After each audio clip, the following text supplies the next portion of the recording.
میں کہتا ہوں کہ آپ خود کب بدلیں گے؟ عوام سے میں بات کر رہا ہوں۔ کس نے کہا تھا سگنل توڑنے کا آپ کو؟ کس نے کہا تھا روڈ پر کچرا پھینکنے کا؟ مانا کہ چلو ادارے کمزور، کوئی پکڑتا نہیں ہے، مگر آپ اور ہم بھی تو خدا کی پکڑ سے کتنے ڈرتے، کتنے نہیں ڈرتے کہ ہمیں نہیں پتا۔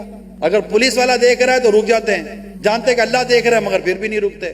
کس نے کہا اپنی عورتوں کو بے شرم و بے حیا بنا کر بازاروں میں نکالو؟ کس نے کہا ہے؟ ہم کر رہے ہیں۔ ہمارے کون سے حجاب و پردے پر پابندی ہے؟ یہ تو ملک اسلام کے نام پر آزاد ہوا ہے، یہاں تو ایسی پابندی لگی نہیں سکتی۔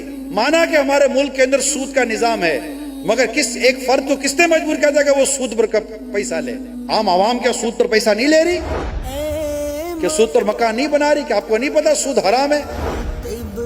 اللہ سے اعلان جنگ ہے، کوئی قانون ہے کہ آپ سود پر نہیں کاروبار کرو گے تو آپ کو سزا دی جائے گی؟ ہمارا اپنا اعمال کیا ہے؟ کون سا ملک کا قانون ہے کہ اگر آپ کے گھر سے گانے کی آواز نہیں آئی، آپ کی گاڑی سے گانے کی آواز نہیں ہے تو جناب پولیس پکڑ کر آپ کو لے جائے گی 4 دن کے لیے؟ کون سا قانون ہے ایسا؟ کوئی نہیں ہے ایسا قانون۔ کون سا قانون ہے جناب داڑھی رکھو گے تو آپ کو سزا دی جائے گی معاذ اللہ؟ مانا کہ اداروں کو منشیات اور نشے آور اشیاء کی روک تھام کے لیے اپنا کام کرنا چاہیے، اور وہ نہیں کر پا رہے صحیح معنی میں۔ مگر کس نے کہا تھا کہ بری صحبت میں بیٹھ کر نشے کے عادی بنو؟ یہ چیزیں تو ہمارے ہاتھ میں تھی نا۔ اگر ہم نمازیں پڑھیں، تقوی اختیار کریں، پرہیزگاری اختیار کریں، نماز کی دعوت دیں، نیکی کی دعوت دیں، امر بالمعروف و نہی عن المنکر والا کام کریں، تو حالات خود بدلیں گے۔ ہم نے خود ہی وہ رحمتیں، وہ برکتیں جو ایک سرزمین پر نازل ہوتی ہیں، ان میں کئی چیزوں میں رکاوٹ ہمارے اپنی اعمال، ہمارے اپنے کرتوت ہیں۔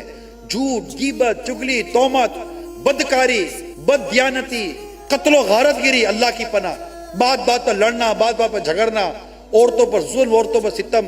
بھائی کون سا قانون ہے جو کہتا ہے کہ اب عورت کے چہرے پر تیزاب ڈال دو؟ کس قانون نے آپ کو مجبور کیا کہ ان کے بال کاٹ دو، ان کے ناک کاٹ دو، ان کے کان کاٹ دو؟ کس نے کہا ہے؟ کون کر رہا ہے یہ؟ ہم اپنے آپ کو بھی تو دیکھیں نا، ہم کیا کر رہے ہیں؟